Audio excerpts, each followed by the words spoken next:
By the way, for the sake of simplicity, I'm just going to call this game Intergrade. Each game in the series is going to be called Final Fantasy VII: something. Crisis Core, Intergrade, Dirge of Cerberus, the next one's going to be called Rebirth, etc. So the subtitle is what actually identifies which game you're playing. It's going to be a long one, buckle up, let's get to it. A consistent theme of Intergrade's game design is that it's a game of high highs and low lows in almost every single category.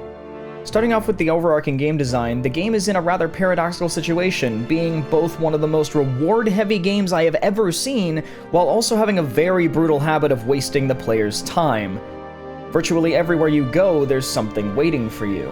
I would say that the game showers you with loot, but that wouldn't be fair, because the devs clearly knew what they were doing when they were placing or hiding it.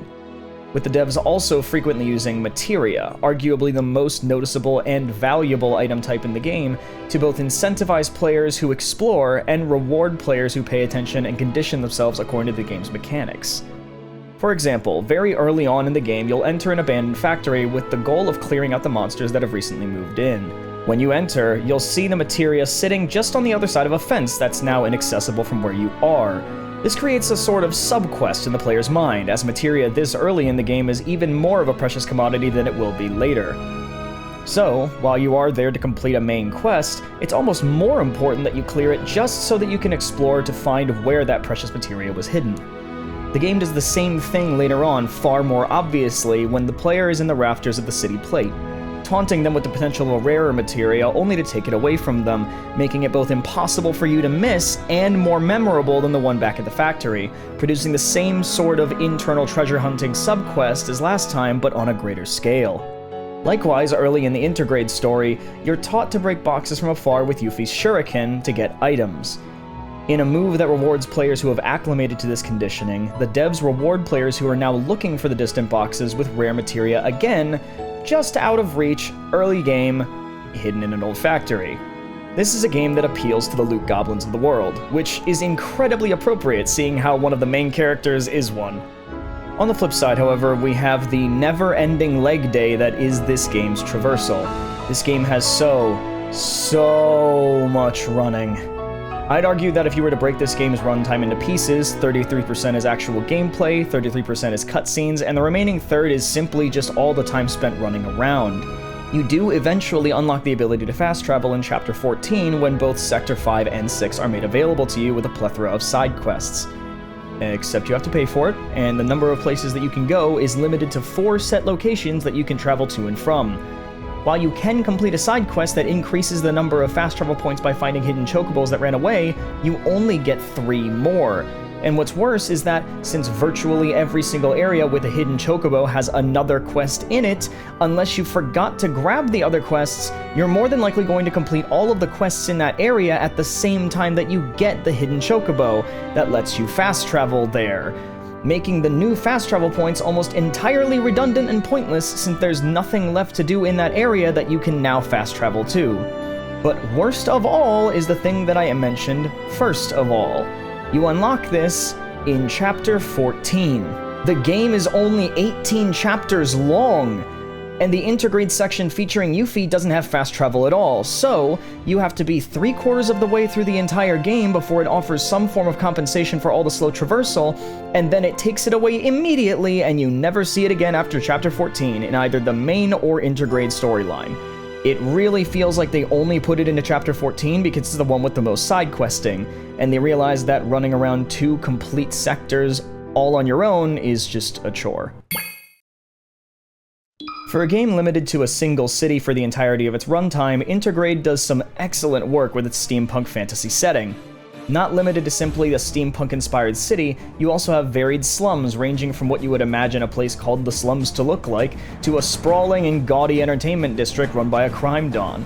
You have the surprisingly humble main city itself, highlighting the fact that the everymen and women of Midgar are generally honest working people when contrasted to the massively wealthy neon office buildings of the corrupt Shinra Electric Power Company. Beyond that, there's also various different flavors of factories, wilderness, subway tunnels, ruined cityscapes, and even a genuinely haunted train yard.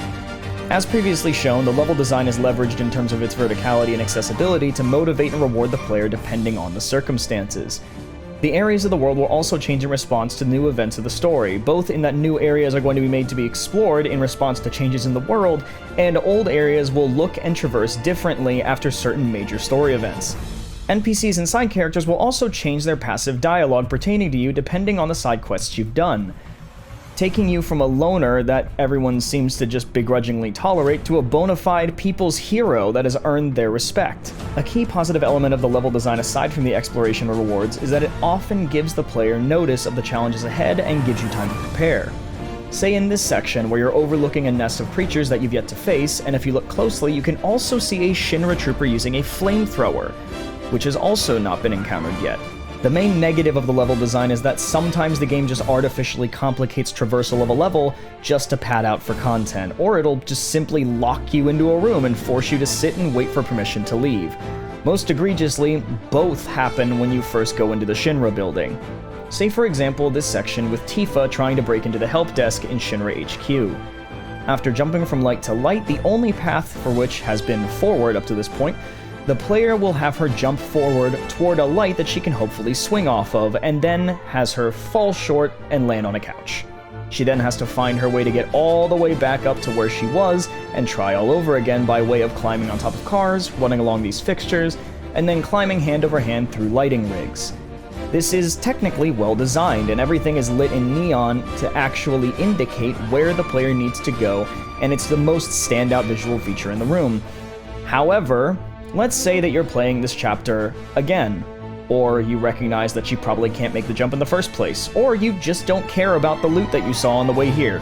No matter what, making Tifa jump in a way that she falls and have to do the whole slow monkey bar segment is mandatory for some reason and cannot be avoided, despite the incredible simple solution to just have her jump to the right or the left when she gets to this light.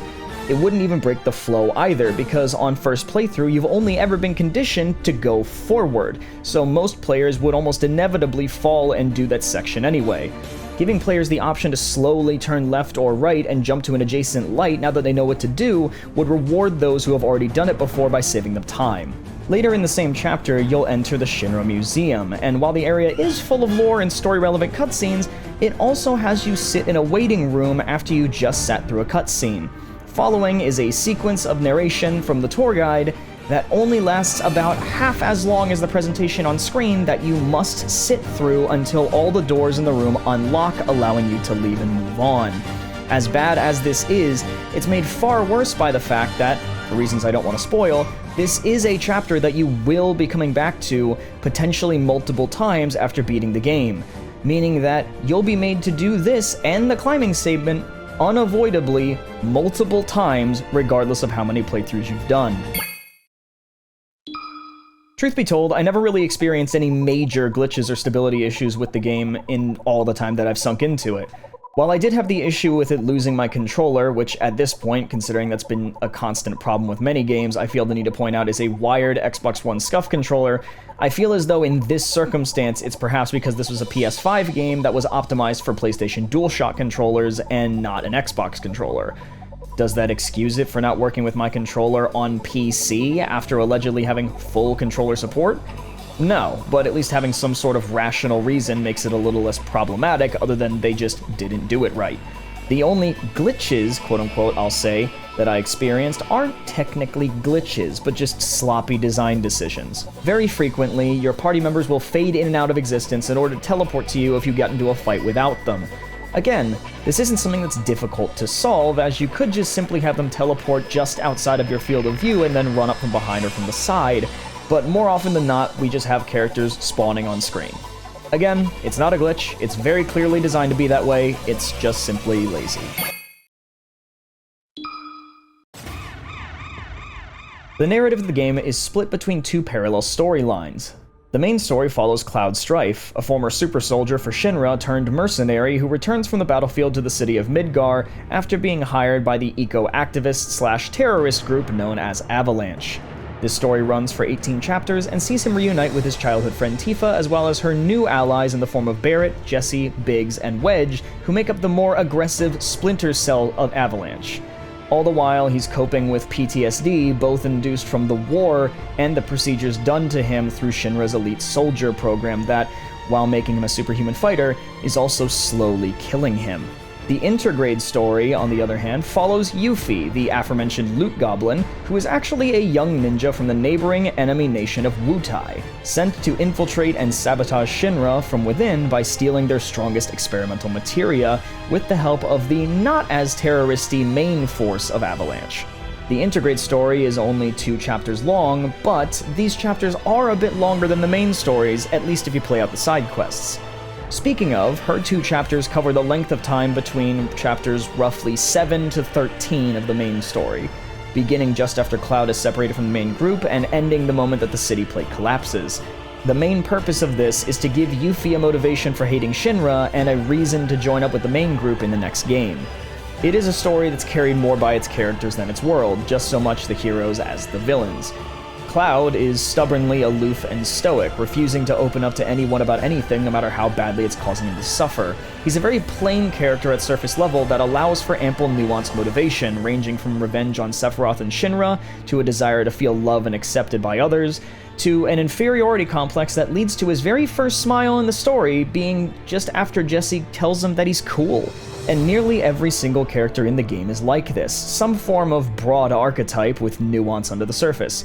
Barrett is the big, loud, intimidating black guy, but underneath is Gentle, the most emotionally available member of the group, a passionate, loving father, and very well educated on both religion and world history, which you wouldn't expect from the jacked absolute unit with a minigun for an arm. Tifa is the sexy childhood friend slash bartender, but underneath is the most conflicted about the cause that she herself supports, and despite being the best hand-to-hand fighter of the group, wishes that she never had to fight again, and sacrifices wouldn't have to be made in the name of the greater good. The game also shows an interesting dynamic between Tifa and Cloud early in the game by showing that, truly, Cloud is an ex-military and mercenary. He has no qualms about mercilessly cutting down anyone that he views as a threat to him or those he cares about, much to Tifa's surprise, as she seems to assume that Cloud was more of the video game version of a mercenary, an adventurer with a cooler name, not someone who actually kills for a living. Each of the characters in the game have clear wants, needs, and personalities, and one of the very few things that this game benefits from in terms of its extended length is that characters who barely had any development or personality in the original are actual characters now, which means that when these characters are killed off, you had more time to build a connection with them and care that they're gone. The villains are all comedically evil, to the point where certain would-be villains seem sympathetic and reasonable by comparison, separating antagonists from villains. Scarlet is cartoonishly sadistic, and she only cares about her materia and weapons development. Heidegger is ruthless and views his men and resources as nothing but pawns in a grand chess game to be sacrificed for victory and glory. Hojo is a disturbed mad scientist for whom many or any event and outcome, whatever the outcome, simply brings him more data for the future. President Shinra is the very definition of by any means necessary, and Don Corneo is the god king of the Reddit incel and Andrew Tate forums, forcing his goons to hunt down and bring him a new disposable wife on a near nightly basis, whom he disposes of by dumping them into the sewers with a trapdoor and feeding them to this. By comparison, this guy just wants to ride his bike and have a great fight. These two have a conscience and regret the events of the game and the things that they caused. These three were just doing their jobs, but also have lives apart from the Dawn. And this one is tragically sympathetic despite constantly berating you and getting in your way. It's great to see a game have such an over-the-top tone and manage to hold that level with certain characters as a way of identifying them from the rest. One of the most interesting hurdles that the game had to go through in being remade as more of an action-adventure game is transitioning from turn-based combat into real-time hack-and-slash.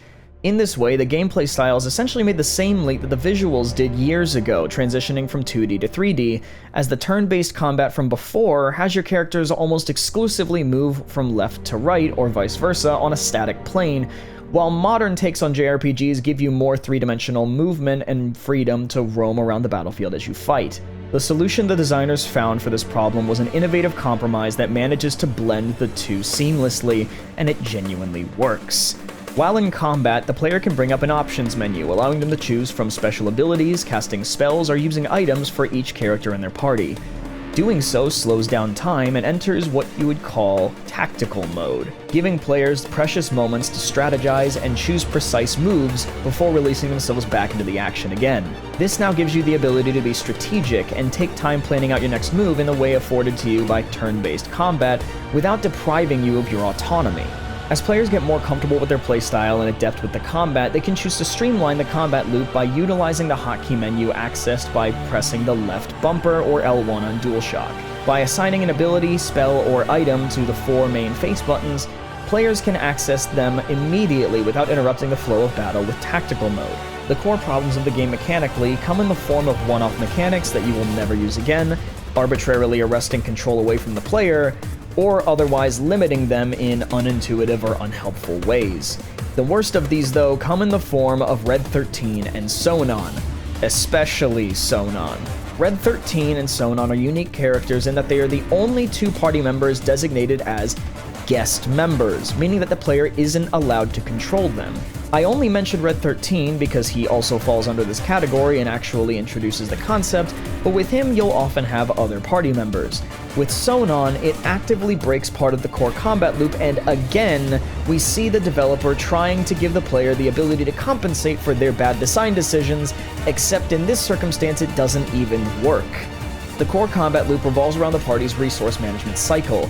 On the surface, the player will have to keep track of the character's 3 main resources: their HP, their health, their MP, their cost of casting spells, and their ATB, which allows them to use any sort of ability, item, or spell whatsoever.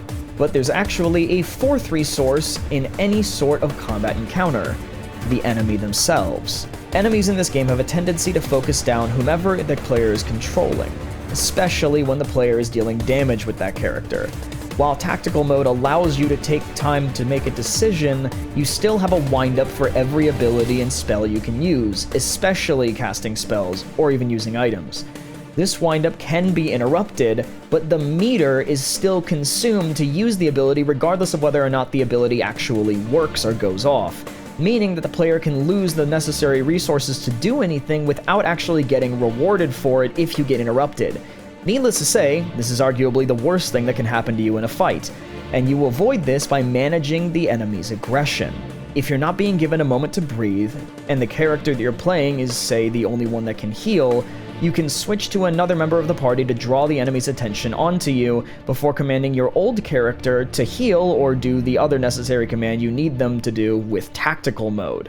Without the ability to do this, and at least give time for one character to get an ability off, enemies, and especially bosses, can very easily smother you.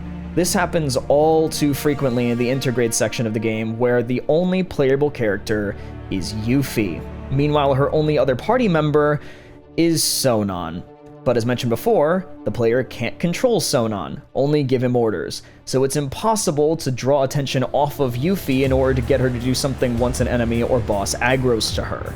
To make up for this, the devs gave Sonon the ability to provoke the enemy and draw their attention, except only kind of sometimes. Because the ability is tied to an optional staff that you can choose to not pick up, and the ability is locked to that staff until you've used it enough, and it's the last staff that you can potentially get, meaning that you have the least potential time to actually use the ability and unlock it on your other staves that you may prefer using. The final nail in the coffin on this is that sometimes the ability just doesn't even work. If an enemy has immunities or is a boss, Sonon's Insight ability flat out does nothing, meaning that suddenly certain enemies or bosses become disproportionately difficult because you once again as the player have no way to break their attention or aggro off of Yuffie. The visuals of the game are, well, I mean, just look at it. Ever since the Final Fantasy VII Advent Children movie came out, this is how Final Fantasy VII was born to look. There really isn't even a point in comparing how the game looks to its predecessor because they live in different worlds from different eras of gaming. Extraordinary attention to detail has gone into rendering the spotlighted characters, from individual hairs on their head, to the pores of their skin, to the soul in their eyes. These are some of the most gorgeous character models I have ever seen in anything. Unfortunately, that did come at a fairly obvious cost. NPC characters roaming around the streets suffer from pretty severe character creator syndrome. where each one seems to have been made from a not-so-vast collection of clothing and hairstyles, which is particularly bad when you find a clone of a named quest-giver character out in the wild. Sometimes the assets that comprise the character don't even align correctly, like the situation where this guy's beard isn't even attached to his face. Worse still is in Wall Market, where you can find this same woman all over the place.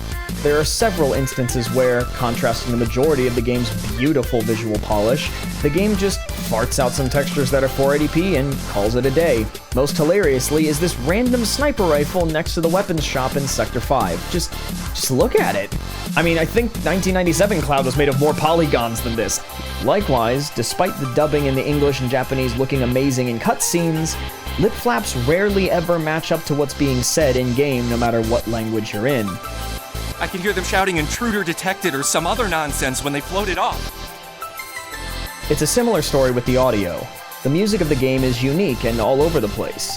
There are even side quests and objectives directly tied to collecting tracks, which you can play in any jukebox littered around the game.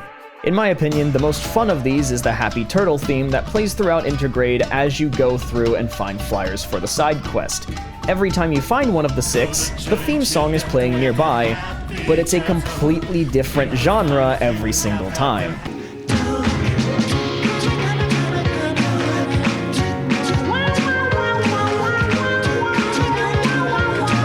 Can't they just be a turtle now? Why can't they just be a turtle now? Wanna tuck my... Gonna get fully wrecked at the Happy Turtle. Wanna get blind drunk. Anytime you find a seat and order something strong. Doesn't matter who you are. The audio mixing of the dialogue in the game, however, meaning the character's speech volume relative to the rest of the sound, is awful.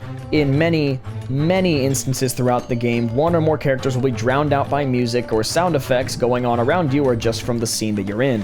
This goes double for the Intergrade portion, as Sonon is almost always too quiet to really understand outside of cutscenes. And even Yuffie suffers from this on occasion. The easiest victim of this to point out is Leslie, who barely seems audible at times. Fortunately, the game does give players the ability to tweak basic sound settings with sliders for music, SFX, and speech, meaning that you can fix this problem by keeping the speech maxed and lowering everything else in the mix while turning up the volume on your TV speakers or headphones. But then you're going to have the exact opposite problem, with certain dialogue that used to be fine now being far too loud. This, unfortunately, is just a game where you really do need to have subtitles on, regardless of whether or not you'd actually need them. And I will say, in all fairness, the problem is far worse in the English dub of the game than it is in Japanese. In Japanese, the problem isn't quite as bad, but still present for some characters. Although, unless you speak fluent Japanese, you'll need the subtitles anyway, so in some respects, there really is no escaping it. We're about to run into a very unique scenario with my opinion section, so let's just cut to the chase. I liked the game, I really enjoyed it, here's my opinion score, let's talk. I never played the original Final Fantasy VII, and the majority of my knowledge from the game comes from Final Fantasy VII Mission Abridged from Team 4-Star, Cloud being in Smash and Kingdom Hearts, and the Wiki. I don't have any sentimental attachment to the original, so I'm doing my absolute best to judge this game on its own merits as much as possible, but even still, there's a big problem. This game starts in the same place as the original, but ends when the gang leaves Midgar, and the Intergrade story that runs parallel doesn't advance the story at all, it just gives Yuffie motivation and ends in the middle of the main game. The main problem is that I've played this game for over 50 hours for this review, which I've been told is roughly the length of the entire original game, give or take, except if we check a walkthrough, the endpoint of this game is step 7 of 30. This game cost me $70 at release and covers less than a third of the original source material. Did I really enjoy the game? Yes. I even enjoyed the Fort Condor auto chess game from Intergrade way more than I probably should have. Is the game good? You're about to find out, but no matter what, no matter how highly it's scored or how much I like it, as a matter of principle, I can't recommend that you as a consumer buy this game, especially if you're a fan of Final Fantasy VII. you're better off waiting for just more than likely a full trilogy of these games to get released, at which point all three will probably be bundled together for a complete experience. That, or alternatively, wait until a Steam sale puts this game on PC down to 60% off, because as it stands, no matter how much that they have extended the runtime of the game, you're only getting a third of the game that you likely came here for. So don't pay more than that. With that said, let's answer the question. Enough about what I think. Is the game actually good?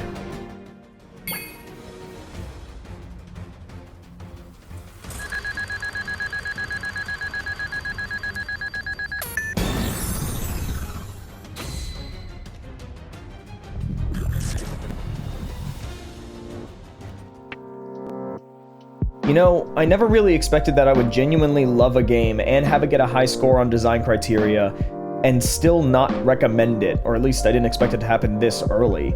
Unfortunately though, scummy business practices are scummy business practices, and I just can't condone that. The game is amazing for what it is though, a third of an actual game.